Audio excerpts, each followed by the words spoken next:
দেখো বন্ধুরা, আজকের রেসিপি হলো সর্ষে দিয়ে ইলিশ মাছের ঝোল। ভালো লাগলে বাড়িতে করে দেখো, খুব ভালো লাগবে। প্রথমে ইলিশ মাছ বাজার থেকে এনে ভালো করে আমি ধুয়ে নিয়েছিলাম। তারপর কড়াই তেল দিয়ে মাছে ভালো করে নুন আর হলুদ মাখিয়ে নিয়েছিলাম।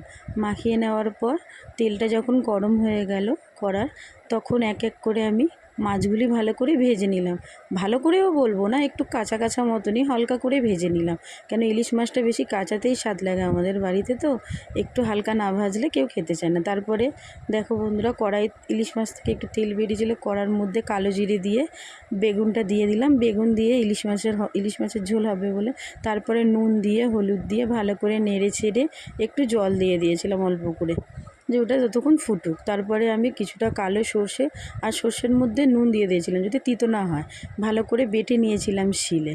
দেখো বন্ধুরা, আমার এখন সরষে বাটা হয়ে গেছে। তারপর আমি সরষেটা ভালো করে কাছিয়ে একটা বাটিতে তুলে নিয়েছিলাম। তুলে নেওয়ার পর ওই কড়ার ঝোলে দিয়ে দিয়েছিলাম। তার কিছুটা ফুটে যাওয়ার পর মাছগুলি দিয়ে ভালো করে ফুটিয়ে নিয়েছিলাম। দেখো বন্ধুরা, আজকে আমার ইলিশ মাছ সর্ষে বেগুন দিয়ে ঝোল রেডি। কেমন হয়েছে বন্ধুরা জানিও। এরকম টেস্টি খাবার হলে আর কি চাই বন্ধুরা, ঘরে একবার ট্রাই করো কেমন হয়।